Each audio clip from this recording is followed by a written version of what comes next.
Hello everyone, and welcome to the second Lit in Colour talk, a talk from Penguin, the UK's biggest publisher. I have to let you know that we have captions available today for the first time, so please click the link in the description below, and please do also think of some questions to ask as we start today's discussion. I am Zawe Ashton. I'm an actor, director, playwright, and a very proud Penguin family member as a fellow author. I am joined today by the brilliant Sathnam Sanghera. May I call you one of Wolverhampton's finest? Feel free. That'll be our informal name for you. You are a writer who started out in the world of music journalism, and you continue to flourish as a celebrated author and mental health ambassador.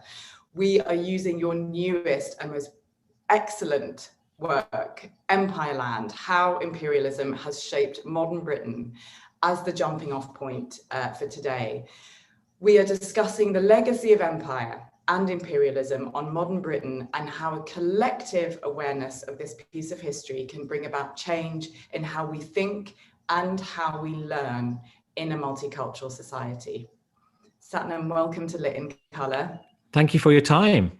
This is such a brilliant piece of work, and I'm ashamed to say, taught me a lot when I read it. So I'm only newly qualified to really navigate this conversation, which I am ashamed to say, because I should know so much more about the impacts of empire and imperialism and colonization. I suppose I would love to start with a response from you to the statistics that we're trying to change here at Lit in Colour, before we go on to the main subjects of your book. So only one UK GCSE English literature course features a novel or play written by an author of colour. The Teach First Missing Pages report finds that there is a possibility that a UK pupil can leave school without ever reading a single book by an author of colour. I wondered what your response to those statistics are. That was absolutely my educational experience. It was probably even worse. I supposedly had a very good British education. I went to a very good grammar school in Wolverhampton, and then I went off to Cambridge University. But I didn't study a single brown author until my final term of university. And looking back at my education, that wasn't the only problem. It was also the fact that every Remembrance Day service that we had, no one mentioned that actually hundreds of thousands of Sikhs like me, hundreds of thousands of people from empire had fought and died in those world wars. It was just never mentioned. And actually, I think it was more profound in that it wasn't just that I didn't study anyone brown. When we did study aspects of, say, empire, when we talked about India, it was always through the eyes of white authors, is through E.M. Forster, the novelist, or through, Paul Scott, the novelist. And I was taught to value, Hollywood over Bollywood and the British novel over the Indian equivalent. So it was a form of colonization, I would argue. I absolutely agree. And that's one of the most visceral responses that I had when I read your book. It was almost like it had been kept, that there was a secret that had been kept from me, that I had such an awareness of these potent words: empire, imperialism, colonization, but there is so much detail underneath every single one of those words, subheadings underneath every single one of those titles, that it does feel like there has been a very, very historical block on my own learning. I wonder if you would feel comfortable helping us in our English and history 2-for-1 lesson today. It's very much a fusion lesson. Whether you would mind demystifying, outlining what empire is, its close, compatriot imperialism, and we can start there. Yeah, I mean, you shouldn't get hooked up on the words empire and imperialism because they pretty much mean the same thing. Empire, I guess, is the geographical area generally. Imperialism is the ideology. But more importantly, what you need to understand is the difference between the nation state and empire, in that nowadays the world is generally divided into nations, Britain, France, Germany, and so on. Whereas for most of history, you could argue it was a case of empires. You had the Roman Empire, which was, headquartered in what is now modern Italy, and was spread across Europe and into Africa. You had the Mughal Empire in India and in Asia and so on. You had the Sikh Empire, which took up a large part of northern India.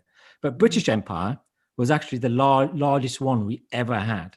It's the biggest thing that happened to Britain, and actually arguably one of the biggest things that ever happened to the world, which is odd, makes it odd that we don't teach it very well. But at its peak in the early 20th century, it covered a quarter of the world's surface area, which is equivalent to the surface area of the moon. I don't know if that's helpful, or twice, helpful. or twice the surface area of. Sorry, I'm talking over you. It's also twice the surface area of Pluto. Wow. It was very big, basically. I love that your book not only gives us this opportunity to understand this discordant period of history and its effects on us now, but you invite us to really examine the effect of empire on the English language and the systems in which we learn today. And you really encourage an awareness that if we all somehow knew about it, if we all had a collective consciousness of all of this, that this would reframe and potentially redefine how we think and learn in a multicultural society today. I absolutely love the idea that you pose right up front, and I'll quote right up front in the book, which is Empire Awareness Day. Similarly to Corn Dog Awareness Day or Donut Day or any of these other days that we are asked to engage with in much kind of lighter ways.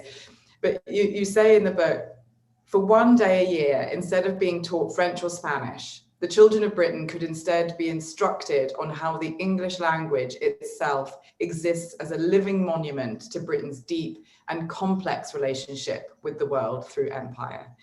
Talk to us about Empire Awareness Day and this, to me, very easy, practical thing that we can put in place very, very soon.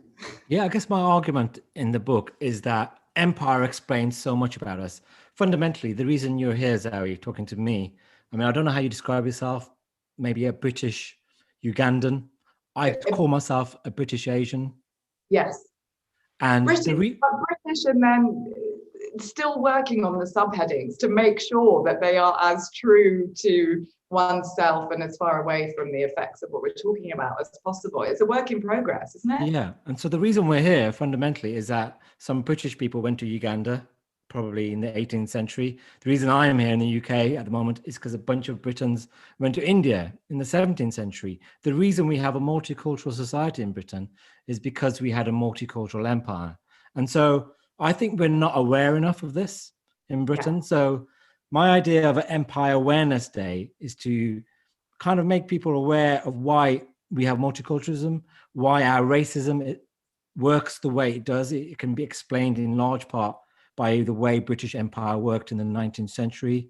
But actually, Empire Awareness Day is something that sort of existed in the early 20th century. There was something called Empire Day, which a man called Lord Meath set up. And it was once a year on Queen Victoria's birthday, even though she was dead by then. And all the school kids in Britain got half a day off. So it was very popular. And they spent that half day doing things that celebrated our relation to empire. So, parading the vegetables that they got from abroad and, celebrating the territories we owned and so on. And it was quite nationalistic. So I wouldn't want it celebrated in that way. I'd want it to celebrate other things such as our diversity, the way we travel the world. British people travel the world more than almost any other nation on earth. And I think that goes back to the fact that we are the biggest empire in the history of mankind. So it'll be a celebration of those positive legacies. And this is something that could be implemented relatively easily, I feel. You know, when we're doing these discussions, we are absolutely trying to engage our main audience, which is these brilliant students at home at the moment, 14 to 18-year-olds. But I think it's also so important to engage teachers. We're obviously trying to change the curriculum, and that will be something for our leaders to get together on. But in terms of creating new cultures within the classroom, this feels like an incredible jumping off point. Yeah, I feel there's huge demand now to understand empire, largely because of the Black Lives Matter movement, which started last year, which raised interest in systemic racism and the argument that I make in the book that a lot of modern racism can be explained by the imperialism that happened in the early 20th and late 19th century. And I think young people are very animated in a way that maybe our generation wasn't. I mean, I feel that young people feel the way about museums, for example, the way we felt about zoos. I mean, I remember going as a kid and thinking, why have I got all these animals locked up? And I feel like young people know a lot more because they get their information from a wider range of sources, from the internet, Instagram, and so on. Whereas we were at the mercy of our teachers who just didn't teach us very much. Well, exactly. And this interesting, visceral landscape that we're living in, as you say, with more and more awareness of systemic racism, less and less space to accept the status quo. We are seeing statues being pulled down across the country. We are seeing people determined, as you say, to just completely redefine their own relationship to history. I think it's so interesting that every time I read about one of the authors that we talk about on Lit in Colour, I do find myself thinking, if only I had been taught this at school, I would, not that it's not great to learn as an adult, of course it is, but I feel like that activation should have started so much earlier in a much more fertile time in my learning and in my definition of myself. The books we read then were so much part of our identity. The way we were taught became so much part of our identity. And I heard on a podcast you say this incredible thing, which was, if you come from an immigrant family, if you are someone from a diasporic identity, you don't necessarily have a natural guide to what is tasteful, that your instincts about art in all its many forms is so pure. And it's actually later on, when you are in those systems, in those educational systems, that suddenly you're kind of shut down a little bit, or you're kind of guided in this much more homogenous way. I wonder if you could expand on that brilliant quote and tell us a bit about your upbringing and your schooling journey. Well, yeah, I grew up in a very immigrant area as part of a large Sikh family. I didn't speak English until I went to school. My dad can't read or write. All my uncles and all my family worked in factories. I was expected to work in a factory. I did work in a factory between the ages of about 13 and 16. And, you know, we didn't have books in our house. I've got a lot of books now, as you can see, but there were no books in our family. So I was always into books, but even when I used to try to read, I couldn't escape. So I'd often have the Mickey taken out of me. So it can be quite hard if you're a cerebral person and you grow up in a very working class culture that prizes kind of, you know, physical labor rather than intellectual endeavor. But it made me, and actually, you know, I ended up writing about it. So it can't have been all bad. And I think if you grow up in an environment where you don't know any writers, that can be bad in that it makes you think that writing is done by these superhuman people, that you will never be able to write yourself, but anyone can write. But also it gives you something to write about. Yeah, I think that's a brilliant takeaway for everyone at home. Anyone aspiring to write, anyone who's wanting to engage more with critical thinking. I mean, one of the other things that you cover in the book, and one of the things that you talk about as an author, is one of the fallouts of empire, of colonialism, being that if you are someone with a diasporic identity living in the West, you are not actually actively encouraged to think critically, and that accepting the status quo, almost being grateful for your lot, is something that is really deeply pervasive in diasporic communities. I'd love you to expand on that, because writing and reading are one aspect, and this really critical thinking aspect is something else that needs to be more robust, as I see it, in our curriculum.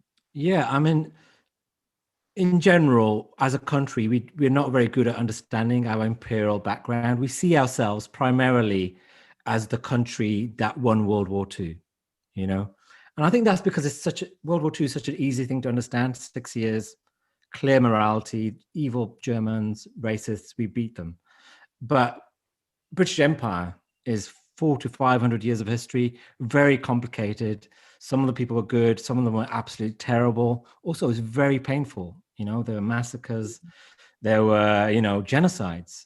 And so it's much easier to get your head around World War II.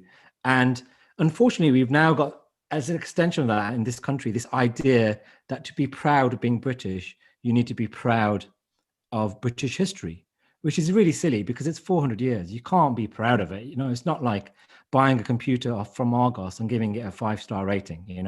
It's much more complicated, but we do have that idea. So when someone like me or you observes a fact of empire and that might be negative, you sometimes get a very negative response. I mean, I've had weeks of racism and being trolled on the internet and getting letters and death threats. And that's because there's this common idea in Britain that you've got to be proud of your history. So if someone brown comes along and criticizes that history or observes that it wasn't all good, it really challenges people's sense of themselves and their sense of their country. So having this conversation can be very difficult. You're absolutely right. It's sometimes as though you cannot say, let's amplify this knowledge that's been so there's just been so, the dynamic has just been so awful for so long, and we've been so out of balance for so long. So being in a position to have a platform where we're asking people to rebalance their thinking, amplifying struggles that are less known in this country, is not actually trying to take from anyone. I wonder why that is often the dialogue, when one person says Black Lives Matter, someone else says, well, all lives matter, in this kind of defensive space. How can we empower everyone to be on this journey? Because that's really what you're inviting us to do. Yes. So what I'm trying to do is get away from the very popular idea that it's called the balance sheet approach to empire, where you can list the positive things that happened and the negative things that happened, like the massacres against the fact that we gave the Indians railways, and somehow come to a conclusion that British Empire was good or bad, usually good. And I think that's a silly way of looking at what is very complicated history. I think they're just facts. It's just like your own life. You can't digest what's happened in your own life as being either good or bad. It's been very complicated, hasn't it? And I think we need to understand our history in the way you might have therapy and try to understand your own life. I mean, the reason for having therapy is to work out your patterns of behavior so you don't repeat the same mistakes in the future, so that you can spot your patterns of behavior. And I guess that's what I'm trying to do in this book. By concentrating on the legacies of empire, rather than trying to rank them as good or bad, I think it's much easier to have a healthy conversation, because the legacies are things we live with now. These are real things that we can measure. And it's a much more healthy conversation, I think. I read a review that said this book, that Empire Land, is like putting Britain on the psychologist, psychotherapist, analyst couch. Yeah. I mean, I've had lots of therapy, and I found it very useful. I guess the other way of thinking about it is, you know, if you're with someone for a long time, if you have a partner, you learn about their flaws, the mistakes they've made. It doesn't mean you love them any less. You just understand them more. And I feel the same thing about imperial history. Yeah, it's difficult. Yeah, there are massacres. Yes, there's racism. It doesn't make me hate Britain. It just makes me understand my history. It makes me appreciate actually more why we're here. You know, it explains everything. So I don't think there's any reason to be afraid of this very dark and complicated history. Interestingly, when we spoke before we went live, you said you feel in writing this book that you started from a place of not knowing much or not knowing enough, and now you feel like you know too much, which I thought was so interesting, because we I think are trying to understand, by reading your work, by engaging with the fallout of empire, we're trying to understand some extremely painful truths. You know, this book is painful to read. You write with such engaging, personal humor, and that's a real feature of all of your work. You manage to balance pain and personal humor in a really, really original way. But how do we deal with the pain? How do we teach our young people about these atrocities and about the inherited trauma sometimes that we're living with in a society without burdening them? Does that make sense? How do we get to know enough and not too much that actually we have the inverse thing happen, which is being, you know, cradled in a corner because we can't actually come to terms with just how bad things are and just how much has been kept from us? Yeah, one of the criticisms that people like me get is, why are you trying to make me feel bad about something I've got nothing to do with? First of all, I'm not trying to make you feel bad. And I also think forgetting is important. Just because you've learned something doesn't mean you have to walk around with it day and night. That's a lesson I learned with my own family story. When I wrote my memoir, I discovered some very dark things about my family. You know, my father had schizophrenia. He spent some time in prison. I didn't know that. But as soon as I'd written the book, I forgot it. I had to forget it, because you can't walk around with all the painful things that have happened to your family and then function as a human being. And I feel the same about imperial history. Yes, read about the dark things, but I don't think about it day and night. I don't think about it when I meet a white person. I think, oh my God, your ancestor enslaved someone. Oh my God, your ancestor maybe killed 600 Sikhs at Jallianwala Bagh in 1919. That's not the way to look at it. Yes, look at what happened, but you don't have to walk around with the pain of it. Just use it to understand where you're from, so you can have a more sane approach to where you're going. That's such a powerful quote, Sathnam, that knowing is important, but forgetting is also important. I feel like that's so the journey of an artist as well. You know, as a writer, you have to delve and then you have to create something out of it. You know, we don't walk around, as you say, with these literal experiences live in our minds. Everything kind of gets washed with perspective or creativity, and I think that's just such a powerful takeaway and for everyone at home. I wanted to touch on your incredible role as a mental health ambassador. Your first novel, The Boy with the Top Knot, which you just referenced there, is absolutely on our lit in colour virtual library and virtual recommendation list. Talk to us a little bit about how you feel your upbringing and your connection to mental health has shaped you as a person. Can we actually have the conversation about the fallout of empire without talking about its effects on the mental health of our young people and of our parents and our grandparents? Yeah, I actually wouldn't describe myself as an ambassador, because all that's happened to me is that I've got my father and my sister who suffer from schizophrenia, and actually I'm not part of the bandwagon. I think there's a movement to increase understanding of depression and anxiety, which is brilliant.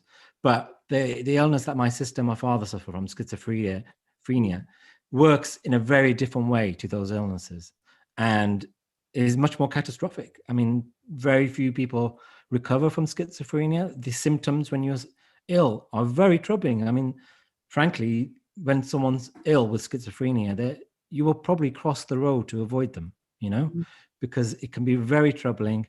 Having psychosis is a very horrible thing to undergo.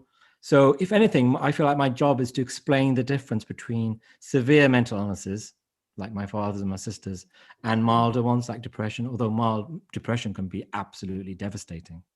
But the connection from mental illness to empire, I've got a whole chapter in my book about how imperialism affects your psychology. In this country, we have a psychology which is defined by imperialism, in the sense that, we have this culture of exceptionalism, I call it, this idea that because we're British, we don't have to obey the rules. And so I argue in the book, you see that in our response to coronavirus, all our politicians are obsessed with us being world beating, being better than the rest, when actually it'd be better if we just try to be average or competent. But because of who we are, there's a view that English is the best language, Shakespeare's the best writer, J.K. Rowling's the best children's writer, and so on. And I think that goes back to empire, But there's other things like, our jingoism, which is seen in our newspapers, where we always want to big up Britain at the expense of other countries, and that goes back to empire. And also we have a certain tradition of, distrusting cleverness. There's a phrase, he's too clever by half, and I think that goes back to empire, where, officers for empire were selected if they'd got third-class degrees from Oxford. They didn't want people with first-class degrees because maybe they would think too much. It's much better to have someone who's going to just get things done. Well, your book absolutely encourages us all to celebrate the collective power that comes from collective knowledge. And thank you for talking so openly about how these two elements are intertwined: history, mental health. It really strikes me when I hear you talk that this is as much about changing the curriculum, the English curriculum, as it is about changing culture in the classroom. That both have to shift at the same time, right? Yeah, and we're in a sad state of affairs at the moment, in that we've got quite extreme politics. So the Conservative politicians in charge of the national curriculum are massively into empire nostalgia, and they want the best things about Britain taught. They don't necessarily want the bad things taught. So, and equally, you could argue that the extreme left wing want only the negative things to be taught. So I don't feel like we're in a stage where we're going to reach consensus. But, academies don't have to follow the national curriculum. Private schools don't have to follow the national curriculum. And I know there's loads of teachers out there doing really innovative work. And I feel that whatever the politicians say, there's a groundswell of movement because young people care about it so much. That's going to change things. I mean, I feel very optimistic. And there's other countries with similar histories, New Zealand and Germany, where they have changed the curriculum. They're faced up to their dark past. And I do think it's possible to change the way this is taught. I'm going to ask you one more question before we go on to questions from our audience. Do you feel you were encouraged in the classroom? What were the elements that created you, Sathnam Sanghera, the author who sits in front of me now, published, successful, and joining the conversation about changing things for the younger generation? How did this happen? What was the bit of grit that turned into the pearl for you in your formative years? Well, the one thing I'd say to the young people watching is it's not always immediately clear what you're good at, and it's not you might have this incredible journey ahead of you.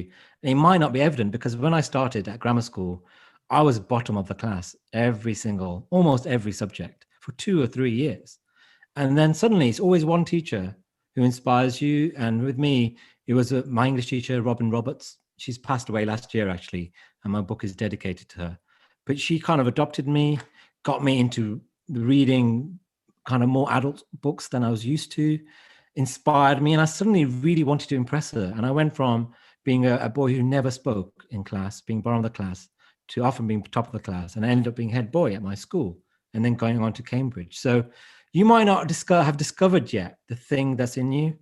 It's just about finding out what really excites you.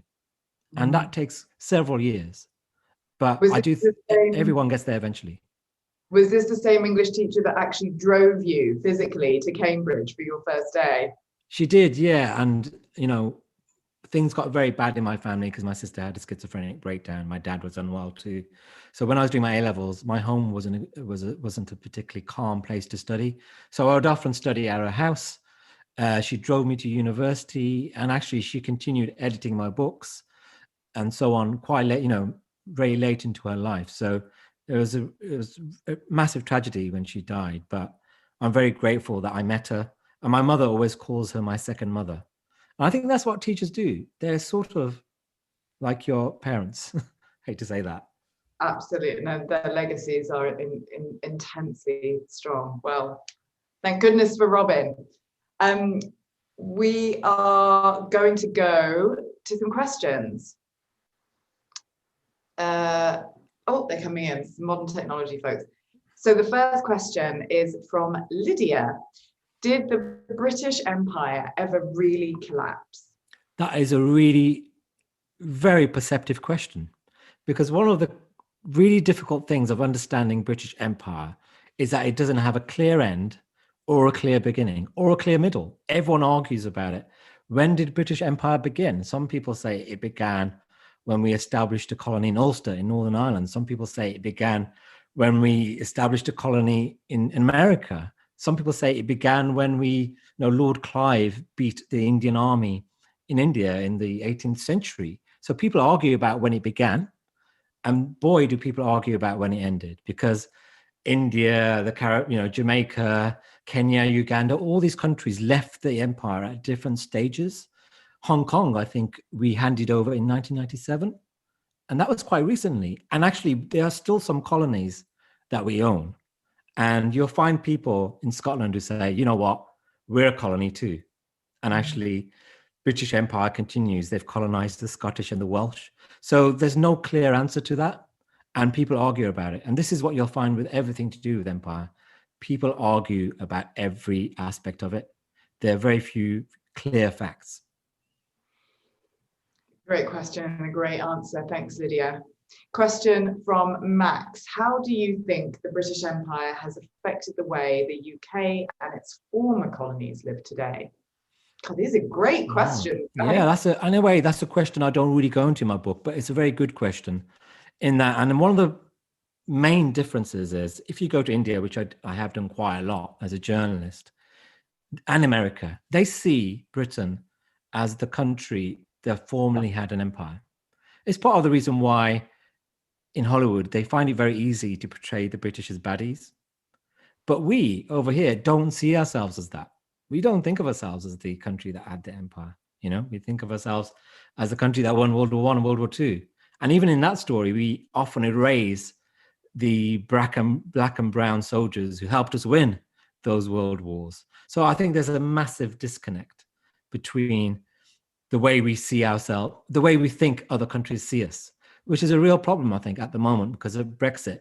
We're trying to, reestablish new relationships with parts of the world that we formerly ruled over. Yeah. And if we never understand how they feel about us, it's not going to be good, is it? It's so true. There's so much healing that needs to be done. And actually the image of empire being on this psychiatrist's couch and admitting to its every complexity kind of keeps coming back, because you do need to unearth all of that to heal. And I think another reason we haven't been good at it is that British Empire happened abroad. We're not like a country like France that was invaded during World War II. We've never had to face up to British Empire, because even when it was at its height, it's arguable that the British population wasn't particularly aware of it. The man on the street had other problems than worrying about what was being done in India. So we've never had a reason to confront what happened until arguably now, I would say. Next question is from Liddy. Do you see new forms of empire/imperialism? If so, what do you think we should do? That's another good question. I mean, it's often argued that, you can sense imperialism and empire in our politics now. It's argued sometimes that Brexit was partly inspired by empire, in that we were in charge of things for 400 years, and then to suddenly be taking the rules from the European Union went against that imperial psychology, So yeah, and it also is argued that the way in which we get involved in wars, Afghanistan and Iraq, goes back to imperialism. Why are we, a tiny country, getting involved in these international disputes? And then Jeremy Paxman, the broadcaster, argues that there's always been an imperial tone in the way our politicians talk, in that we like to lecture other countries on how to run things. Again, which is quite a weird thing, given we're this tiny country, but it goes back to the fact that we did lecture countries for hundreds of years because we were responsible for their welfare. Absolutely. And it is a tone. Sometimes it's a vibration, it's so embedded sometimes that it almost kind of goes onto the subliminal vibrational level. Totally. But if you look at the Royal Navy's website, it says its mission is deploying globally. And it's like, why are we, this tiny country, why do we have a need to deploy globally? And that goes way back. I mean, there's a direct link there where the Royal Navy did British Empire's work. And it still acts like that, even though we don't really have an empire anymore. Yeah. Great points. We have another question. How can we activate a culture in our own classrooms that is more open and one that is inclusive of every culture and history? Well, I think we need to, first of all, understand British Empire to understand racism. I don't think you can understand either thing without, because what happened in the 19th century is that the British came up with all these racial classifications for people. They decided, for instance, that Sikhs, I'm Sikh, were martial. And the reason they decided we were good at fighting is that we took their side during the famous mutiny. And so they were like, oh, they're loyal. And they wrote books explaining why we had the right noses, the right shaped ears to be fighters. And they made other generalizations about the Gurkhas. They sometimes decided that Black people were lazy. Sometimes they decided that Black people were less lazy than Indians. But all these generalizations inform modern day stereotypes about races and modern day racism. And I think we need to understand that in a non-blaming way in order to understand the way in which the power structures of life and the classroom continue to work today. Absolutely. It's just the absolute age-old understanding history to understand future, right? To understand the nuances of the past in order to live the nuances of our present and our future. Also, I think we need to be, on the other side, we need to be able to read books about these difficult subjects without taking offense. Because, one of my favorite writers in Empire is Jan Morris, and she makes wild conclusions I disagree with. She's very nostalgic for Empire, but her book is still the best book on Empire. And I think you can have the intelligence to read something and take the facts without necessarily being offended. Just because something you find something mildly offensive, it doesn't mean it shouldn't be studied. Just have the intelligence to be able to classify it in a certain way. Brilliant answers. These are such brilliant questions coming in as well. There's another one from Annabelle. Do you think there should be more text options added to the current curriculum? And is there any particular text you believe students would benefit from? Well, that's a good question. The problem is that, people are taught a lot about the Tudors and about the world wars, and almost nothing about empire. So the biggest issue is just about emphasis. I think given British Empire was the biggest thing we ever did, it should be the number one thing we get taught about. And the Tudors and the world wars should come afterwards. So it's partly about emphasis, but I think there's a whole load of historians that people respect that you can use to teach. So someone like William Dalrymple is a brilliant historian of India, you know. James Woolvin is a brilliant writer on slavery. I think there's a whole load of texts that could easily be taught in schools. I mean, this really is a history English crossover discussion, isn't it? It's also kind of about not having each subject in their silos sometimes, you know. Obviously, you are moving from class to class when you're at school, but actually to deny that they all have some kind of common thread, some common ground, something to inform each other is a bit backward. Now that I'm thinking of it, you know? Yeah, I mean, I don't see this as a history thing in that you could have an English lesson where you focus on all the words that come from empire, like the Indian words, bungalow, you know, I've got them written up here somewhere, sandals, dinghy, pajamas, shampoo, veranda. They all come from India. And you've got words that come from the Aborigines, you know, in Australia. And the phrase cooee, you know, that comes from Australian Aborigines. But then you could have a lesson on economics. I mean, all the businesses that began in the age of empire, Shell, massive oil company, began in the 1800s when a man called Marcus Samuel started selling actual shells from the Far East. And then it merged with another imperial company from Holland and ended up being a huge modern company. You got in London, you've got this store called Liberties. And, you know, that began by selling textiles from India, basically. And the shop building itself was called East India House. And it was built from the former ship timbers of a boat called the HMS Hindustan.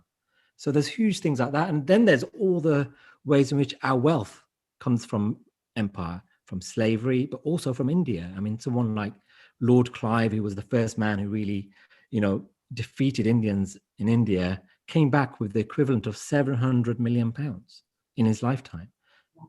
And there were so many examples of men like him. It was a hurtful moment when I read about Liberty specifically. It is one of my favorite shots. But again, this is what the visceral impact of reading your book is. You know, when I read that, I associate these incredible facts, new facts, with a business that I've long supported, that I've long loved, a building that I've long loved in London. I don't think you should be ashamed. I really don't think you should be ashamed. I don't love it anymore. What's brilliant is at least now I have this awareness, you know, this is about consciousness. Your book inspires such incredible consciousness while also dealing with these painful facts, with the bloodshed, with the you know, disparity in power, with the you know, the real I hate to use the word dark to describe things that are negative. You know, that's a word that I'm really trying to transform for myself. Yes. But the underbelly of all of this is very real and very bleak. But as you say, it doesn't mean that I stop shopping at Liberty. It just means I now shop consciously, or I now read consciously, or I now take that I don't know, feedback from that teacher about my essay consciously. I eat Christmas pudding consciously, and of course the history of Christmas pudding comes up in your book, which is fascinating, and we won't go into it because that'll be a teaser for everyone who hasn't read it yet. Another question's come in. Do you think white writers can write legitimately about the experience of colonial subjects? It's a great question. Great question. Yes, they can, and they have done. I mean, E.M. Forster, A Passage to India, I mean, it's of anti-colonial writing. One of the most famous anti-colonial writers was George Orwell, also one of our most famous writers. I think he was a Penguin writer as well, right? So you can, but the problem is, until now, it's been almost entirely white people. And the bigger problem is that imperial history, until now, has generally been broadcast on TV from the perspective of white men. It's normally a man in his 50s or 60s getting off a train in India, telling you a certain story about India. It's only now that you have people like David Olusoga, and I guess me to a much smaller degree, who are beginning to tell the story in a much more, I would say, nuanced way. And that's very triggering for some people, because when you're talking about empire, you're talking about race. You're talking about white people controlling brown people. And when the hierarchy changes, like it is now, that really affects some people. You're right. And it affects, it has a huge knock-on effect. Change will have a huge knock-on effect. Positive change will itself throw so much dust up. I imagine this kind of snow globe image, but that doesn't mean, as you said before, that doesn't mean that we don't do it. Let's go to another question. It seems like historians are frontline troops in the culture wars. Is that how you feel, Sathnam? What do you think those challenging you are trying to achieve? Yes, that person is totally right. We are. And I didn't really appreciate it until my book came out and I had days of trolling on the internet and death threats and so on. The problem is, I've talked about how young people being very engaged with colonial history. Unfortunately, there's a reaction to that and to Black Lives Matter amongst the right-wing group of people who realize that they can, win votes and do well in focus groups by sowing division around the subject of empire and, kind of propagating the idea that you need to be proud of your history in order to be proudly British. So you've got the two extremes at each other's throats, but they are facts, and in the way that politics has been made extreme because we've gone away from facts, history also is becoming extreme because we're having a post-truth history. There are such things as facts. And I think there is a consensus. Most reasonable imperial historians agree about quite a lot, even though their theses might conflict. And I would say if you read Niall Ferguson or Jeremy Paxman or Jan Morris or Shashi Tharoor or Kim Wagner, you would come to certain conclusions, which is one, empire was white supremacist. Two, there were terrible massacres and slavery was a stain upon our soul. And there is common ground, but the culture warriors will try to make out that there isn't. I want to segue from what you've just said into just a brief acknowledgement of this trolling, because I feel like I don't want to skim over, I've been trolled and received death threats. That's not something that we can skim over. It's not something we have time, unfortunately, to get into in an extended way today. But how does that feel, Sathnam? And what is that effect on you as a published author? Yeah, I feel like I shouldn't complain about it because I know David Olusoga, who, unlike me, is a proper historian, gets it much worse because he's on TV. The moment you do TV or radio, every single person of color I know gets it in an extreme form. I had it in extreme form when I did a documentary about the Jallianwala Bagh massacre last year. I've had it in extreme form when I did radio last week, 3 or 4 days of trolling. And there's an idea in newspapers where I work that you shouldn't ever complain about it. But I've realized in the last week that it's not acceptable. And actually, Penguin keep on asking me if I'm okay, which is the first time anyone has ever asked if I'm okay. And I've realized it's not okay. And this is going to be one of the biggest issues that the social media companies are going to have to face, because ultimately they're making money from this hate. And you see footballers suffering. Any person of color in the public sphere basically gets trolled like this. I interviewed an actor called David Harewood, a black actor. He's brilliant. And he said to me, he didn't even put his phone on until midday, because as soon as he did, he'd get racist abuse on his phone. And I think we've got to sort it out as a country, and also as an industry. These social media companies need to get on top of it. I agree wholeheartedly. Well, the message in your book is so embedded in a collective consciousness for the healing of scars, wounds left by the legacy of empire. And I think social media has a huge part to play in that. Right now we are talking about literature and writing that exceeds 40 characters, but that of course we can't deny is a huge part of the conversation as well. I'm going to have to wrap up with you, Sathnam, and there was one last question which hopefully we can get to you by email and can be answered, and that's Hannah's question. So sorry about that, Hannah.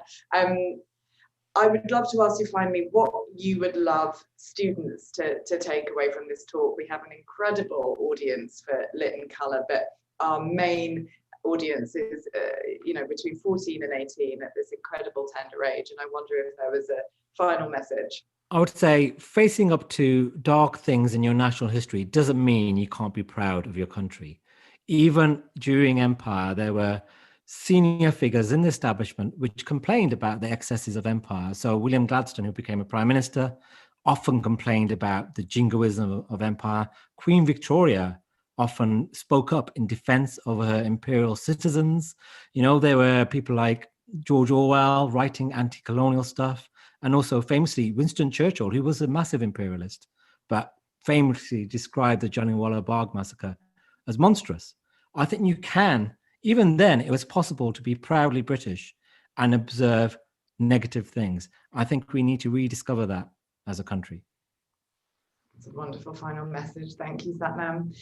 Before we say goodbye, I will say, I encourage you to complete the short feedback survey in the description below to get a free audiobook download of Empire Land. If you're filling in the activity sheet, the colour of this talk today is teal. Very fitting. I don't know why. I love that colour. Love that colour. And if you've enjoyed this event and want to see more Penguin Talks, plus book chat and book giveaways, subscribe to the Penguin Platform YouTube channel. That's the science.